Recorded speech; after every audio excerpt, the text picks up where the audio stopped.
गरीब बेटियों के 3 जादुई लहंगे। गरिमा अपनी 3 बेटियों के साथ रहती थी। उसका पति रामलाल शुगर का मरीज था। एक दिन रामलाल को जोर का चक्कर आया और वो वहीं गिर पड़ा। चेकअप कराने पर पता चला कि उसकी शुगर बहुत ज्यादा बढ़ रही है, जिसकी वजह से वो अब कुछ भी करने के लायक नहीं था। अरे बानी। हाँ माँ। बेटा मुझे ना आज पड़ोस वाली आंटी का सूट थोड़ा जल्दी सिल कर देना है। तो तू मेरा एक काम कर दे। क्या काम है? तू अपने पापा को जाकर ये दलिया खिला दे। जी माँ। गरिमा कपड़े सिलने चली गई। जब से रामलाल बीमार हुआ था तब से घर की सारी जिम्मेदारियां गरिमा के सिर पर ही आ गई थीं। ये ग्राहक भी ना एक तो जल्दी के सूट दे देते हैं और ऊपर से डिजाइन भी लगाओ। जो भी हो करना तो पड़ेगा। गरिमा ने खूब मेहनत से अपना काम किया और उसके बाद वो किचन में खाना बनाने चली गई। अरे मेरी वजह से तुम्हें क्या क्या करना पड़ रहा है, और एक मैं हूँ। अब आप मुझे देख देख कर ज्यादा टेंशन मत लीजिए, मैं ठीक हूँ। गरिमा ने ऐसा बोलकर बात को खत्म कर दिया। उसने खाना बनाया और वो फिर से मशीन पर बैठकर अपना काम करने लगी। माँ आप क्या सिल रही हो? अरे कहाँ पर थी तुम तीनों? खाना नहीं खाना है तुम्हें? मम्मी हम ना बाहर खेल रहे थे। ओहो, खेल के आगे तो तुम्हें भूख की चिंता भी नहीं रहती। चलो रवि को बुला कर लाओ और खाना खा लो। उसके बाद मेरे पास तुम्हारे लिए एक सरप्राइज है। सरप्राइज? सच? मैं अभी आती हूँ। रावी अपनी बहनों में सबसे छोटी थी। सबसे बड़ी बहन की उम्र 12 साल थी। तीनों ही गरीब बच्चियां सरप्राइज का नाम सुनते ही बहुत खुश हुई और खुशी खुशी अपने घर आ गईं। माँ कहाँ है हमारा गिफ्ट? ये रहा। गरिमा ने अपनी तीनों बच्चियों को अपने हाथ से सिला हुआ एक एक सलवार सूट दिया। ये भला कैसा गिफ्ट है माँ? हम सलवार सूट ही तो पहनते हैं। हाँ लेकिन ये वाला नया है और ये गर्मी के हिसाब से सबसे अच्छे कपड़े होते हैं। देखो तो तुम्हारे सूट भी कितने अच्छे लग रहे हैं। हाँ आपने ठीक कहा माँ, ये बहुत सुंदर हैं। गरिमा ने किसी तरह अपनी बेटियों को सस्ते सस्ते सूटों से ही खुश कर दिया। वो हमेशा ही अपनी बच्चियों को अपने हाथ से सिलकर बिल्कुल सादे सादे कपड़े पहनाती थी और उसकी बेटियां भी उन्हें खुशी से पहन लेती थी। इसी तरह से दिन बीतते जा रहे थे। एक दिन वीना की सहेली उसके घर आई। अरे तू बोल, कैसे आना हुआ? वीना, मैं तुझे ना अपनी बर्थडे पार्टी में इनवाइट करने के लिए आई हूँ। कल शाम को 4 बजे अपनी दोनों बहनों के साथ आ जाना। Birthday party? ठीक है। वैसे तू कल क्या पहनने वाली है? मैं तो कल बहुत ही सुंदर लहंगा पहनूंगी। देखना कल सबसे अच्छी ड्रेस मेरी ही होगी। वीना बेचारी एक पल के लिए उदास हो गई, लेकिन जब उसकी सहेली चली गई तब उसने गरिमा से कहा, माँ वो कल मुझे अपनी फ्रेंड के घर पार्टी में जाना है, तो मैं क्या पहनूं? अरे अचानक? अब मैं क्या बताऊं? क्या कोई सूट सिला हुआ रखा है? नहीं मम्मी, मैं अपने पुराने कपड़े नहीं पहनूंगी बस। तभी वीना की दोनों बहनें बानी और रावी भी वहां आ गईं। हाँ मम्मी, आप हमेशा ही हमें बिल्कुल सादे कपड़े पहनाती हो, लेकिन अब हमें भी कुछ अच्छा पहनने को चाहिए। कल वीना दीदी की सहेली बहुत सुंदर लहंगा पहनने वाली है, तो हमें भी कल लहंगा ही पहनना है। अरे पर अचानक ही लहंगा कहाँ से आएगा? आप सिल दो ना माँ, आप जिस तरह हमारे लिए सादे कपड़े सीती हो उसी तरह से सिल दो ना प्लीज। हाँ माँ सिल दो ना। अपने बच्चों की फरमाइश करते हुए मासूम चेहरे गरिमा से देखे नहीं गए और उसने उनके लिए लहंगा सिलने को हाँ कर दी। लेकिन सवाल यह था कि वो इतने कम समय में लहंगा सिलती किस चीज से? मेरे पास तो अच्छी सी नेट लाने के लिए भी पैसे नहीं है। एक काम करती हूँ। गरिमा ने किसी तरह सिलाई की बची हुई कतरों और बेकार पुराने कपड़ों से कपड़ा निकाल कर 3 लहंगे बना दिए।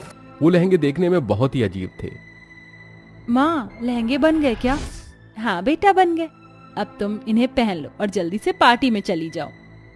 बेचारी बच्चियां ये भी ढंग से नहीं जानती थीं कि लहंगा कहते किसे हैं। उन्होंने उन अजीब से लहंगों को पहना और वो पार्टी में चली गईं। अरे तुम आ गई भी ना। तीनों बहनें गीता का सुंदर लहंगा देखकर थोड़ी सी दुखी हो गईं। जैसे ही वो अंदर गईं, सभी उनका मजाक बनाने लगे। अरे जरा देखो तो कौन आए, 3 जंगली। ये बोला तुमने क्या पहना हुआ है? जो भी है बहुत ही गंदा है। तुम्हारे लहंगों से अच्छी तो हमारी फ्रॉक है। तुम्हें यहाँ बुलाया किसने है? मतलब देखने से तो तुम बिल्कुल भिखारिन लगती हो। अपनी इतनी बेइज्जती सुनकर तीनों ही बच्चियां आंखों में आंसू लिए घर लौट आईं और घर आते ही उन्होंने वो लहंगे अपनी माँ के मुंह पर दे मारे। क्या हुआ? इन्हें आप ही पहन लेना और आज के बाद आप कभी भी मुझसे बात मत करना। अरे पर माँ, आज आपकी वजह से हमारा बहुत मजाक बना है, अब आप हमसे कभी बात मत करना। तीनों लड़कियां मुंह फुलाकर चली गईं। गरिमा की आंखों में भी आंसू आ गए। जमाना बहुत खराब है, कभी भी कोई किसी की 2 पल की खुशी को बरकरार क्यों नहीं रहने देता है। मैंने अपनी बच्चियों का दिल रखने के लिए लहंगे सिले थे। मैं खुद भी जानती हूँ कि ये जरा भी अच्छे नहीं है, लेकिन ना ही मेरे पास इन्हें सिलने के लिए समय था, ना ही सामान। लेकिन अब मैं क्या करूँ, अपनी बेटियों को कैसे खुश करूँ? अपनी माँ को तीनों ही बेटियां छुप कर देख रही थीं। हमें माफ कर दो माँ, तुम रो मत। जैसे ही गरिमा का आंसू उस लहंगे पर गिरा, अचानक ही लहंगे हवा में उड़ने लगे और काफी तेज चमकने भी लगे। ये क्या हो रहा है? उन लहंगों की चमक अचानक ही कम हुई और वो तीनों बहुत ही सुंदर लहंगों में बदल गए। पहला लहंगा था बिल्कुल शरबत की तरह गुलाबी रंग का, जो बहुत ही चमकदार और खूबसूरत था। दूसरा था हल्का जामुनी, वो भी बहुत सुंदर था। और तीसरे लहंगे का कलर था फिरोजी, वो भी बहुत ज्यादा खूबसूरत था। उन तीनों ही लहंगों की चुन्नियां भी उन्हीं के रंग की थी और वो भी बहुत हैवी और खूबसूरत थी। वाह, कितने सुंदर लहंगे! तीनों बच्चियों ने वो लहंगे पहन लिए और पहनते ही एक और जादू हुआ। राशि ने फिरोजी लहंगा पहना था। लहंगा तो अच्छा है, लेकिन काश हम पर पैसे भी होते तो हम बाबा का इलाज करा देते। अचानक ही लहंगे में हलचल हुई और उससे बहुत सारे पैसे निकलने लगे। ये तो कमाल ही हो गया, इतने सारे पैसे! इसी तरह उन दोनों ने भी अपने अपने लहंगे पहन लिए। बानी का लहंगा गुलाबी रंग का था। उसका लहंगा पहनते ही जैसे ही वो घूमी तो वहां पर लहंगों की बारिश होने लगी। ये तो चमत्कार है। अब मेरी बारी है। लहंगे, मुझे पैसे दो, चलो मुझे लहंगे दो। वीना ने बहुत कोशिश की, लेकिन उसके लहंगे से कुछ भी बाहर नहीं आया। ये क्या, मेरा जामुनी लहंगा तो जादुई है ही नहीं। उदास मत हो, ऐसा मेरे साथ ही क्यों हुआ? तभी वीना का बाप चिल्ला पड़ा। अरे मुझे बहुत दर्द हो रहा है, गरिमा, अरे मेरी दवा दे दो। दवा तो खत्म हो गई है, अब मैंने क्या दूं? हे भगवान, तू इन्हें जल्दी से ठीक कर दे। गरिमा के ऐसा बोलते ही वीना के लहंगे में हलचल हुई और इस बार लहंगे से दवाइयां निकल कर आईं।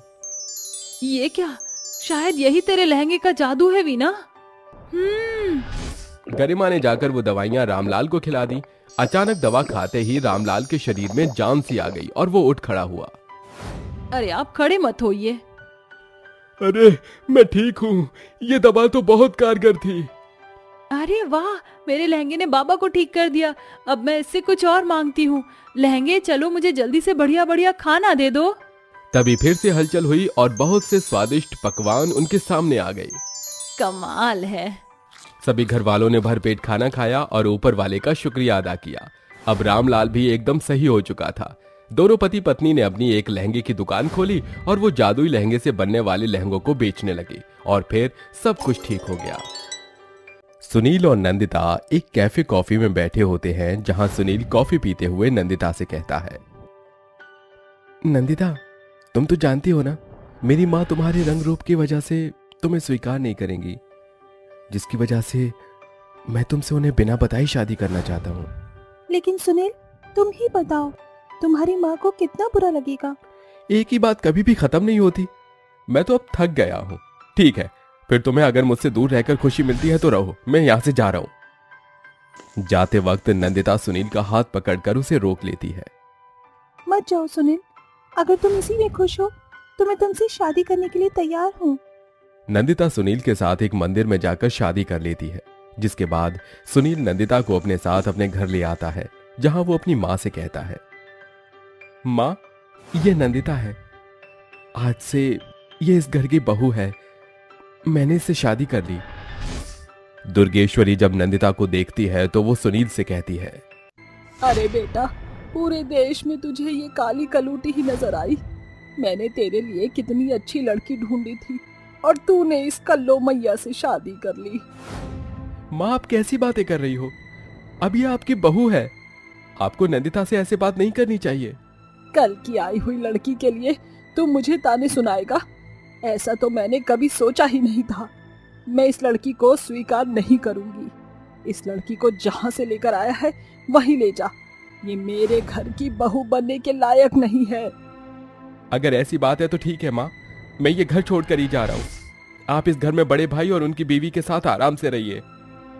सुनील के मुंह से ये सारी बातें सुनकर रूपाली दुर्गेश्वरी के कानों में कहती है, अरे माँ जी, आप ये क्या कर रही हो? इस लड़की की वजह से अपने बेटे को अपनी आंखों के सामने जाते हुए देख रही हो।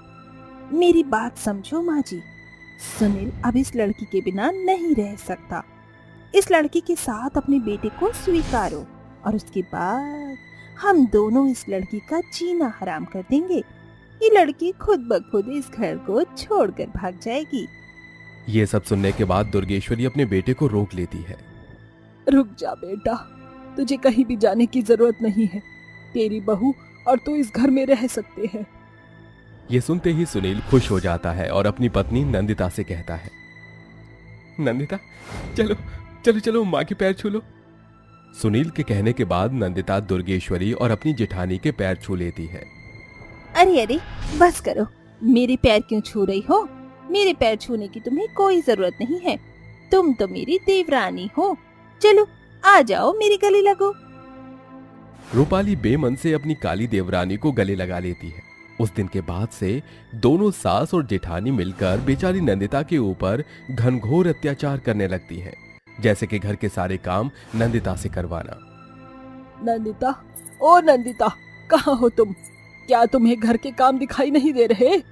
ये देखो घर में कितनी गंदगी हो रही है। नंदिता तुरंत घर की सफाई करने लगती है। तभी उसकी जेठानी आती है और ढेर सारे कपड़े लाकर उसके सामने पटक देती है। तुमने सुबह ही कपड़े धोए थे और देखो इतने सारे कपड़े गंदे पड़े हैं। इन्हें कौन धोएगा?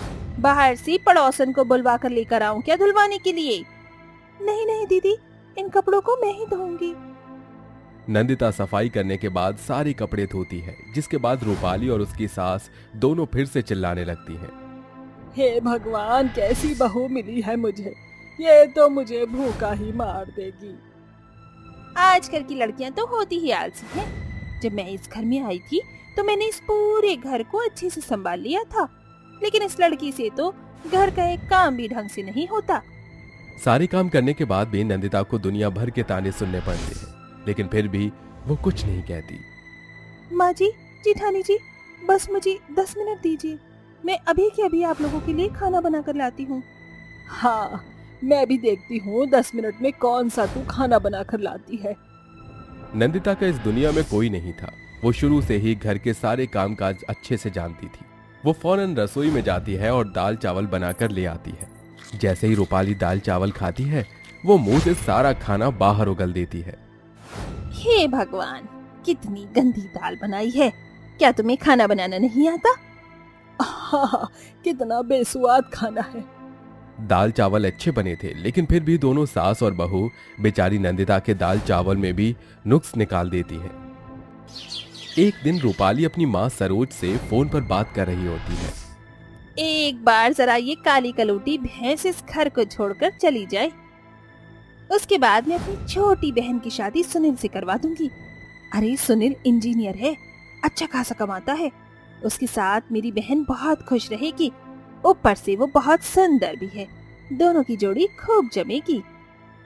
ये सब नंदिता कमरे के बाहर खड़ी हुई सुन लेती है, जिसके चलते उसे बहुत दुख होता है और वो अपने आप से कहती है, जब से मैं इस घर में आई हूँ, मैंने अपनी जेठानी और अपनी सास की सारी बात मानी और उनके सभी अत्याचारों को भी सहन किया, लेकिन उसके बाद भी मेरी जेठानी ये चाहती है कि इस घर में उसकी बहन आए।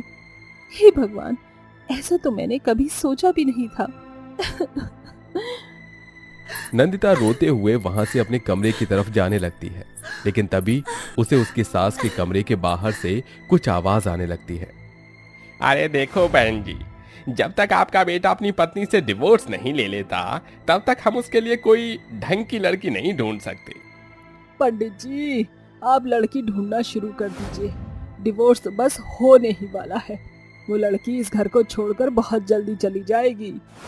दोनों सास और जेठानी मिलकर बेचारी नंदिता को घर से भगाने की प्लानिंग कर रही थी, लेकिन ये सब सुनने के बाद नंदिता चौकन्नी हो जाती है और अपने कमरे में जाकर अपने आप से कहती है, मैंने कभी सपने में भी नहीं सोचा था कि मेरी मीठी छुरी जेठानी और मेरी सास मेरे ही दुश्मन निकलेंगी, लेकिन फिर भी मैं हार नहीं मानूंगी।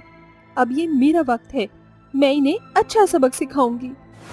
फिर क्या था, नंदिता अपना बर्ताव हमेशा की तरह अच्छा रखती है और एक दिन सुनील के ऑफिस जाने के बाद वो अपनी सास और जेठानी के खाने में जमाल गोटा मिला देती है। अरे, रंग रूप की वजह से इन्होंने मेरे साथ इतना अत्याचार किया, ये तो मामूली है। अब इन्हें पता चलेगा कि किसी को परेशान करने का नतीजा क्या होता है।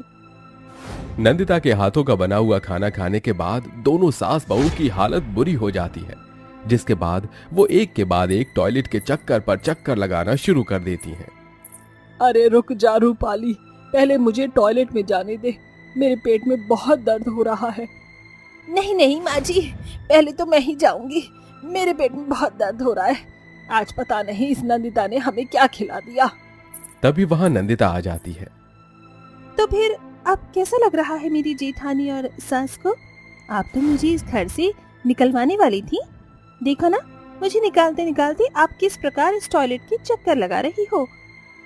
दुर्गेश्वरी और रूपाली दोनों ही नंदिता से माफी मांगने लगती हैं। अरे अरे बहू, हमें माफ कर दे, हमसे भूल हो गई, हम तुझे इस घर से कभी नहीं निकालेंगे। लेकिन ये सब जो हमारे साथ हो रहा है, इसे रोकने का उपाय बता। हाँ देवरानी जी, मुझसे भी बहुत बड़ी गलती हो गई, ये सब मेरा ही किया धरा है, लेकिन अब मैं तुम्हें कभी परेशान नहीं करूंगी। बस हमें इस परेशानी से ठीक कर दो। ठीक तो मैं कर दूंगी, लेकिन एक शर्त है, आप दोनों को मेरे साथ अच्छे से रहना होगा और मेरे सभी कामों में मेरा साथ और हाथ बटाना होगा। और आज के बाद मेरी प्यारी सासू माँ, आप हम दोनों देवरानी और जेठानी में कोई फर्क नहीं करेंगी। नंदिता की सास और जेठानी उसकी बात मान लेती हैं, जिसके बाद नंदिता उन दोनों को दवाई देती है। कुछ ही देर में वो दोनों ठीक हो जाती हैं। उस दिन के बाद से नंदिता की सास और उसकी जेठानी उसे अच्छे से स्वीकार कर लेती है और उसके साथ खुशी खुशी रहने लगती हैं।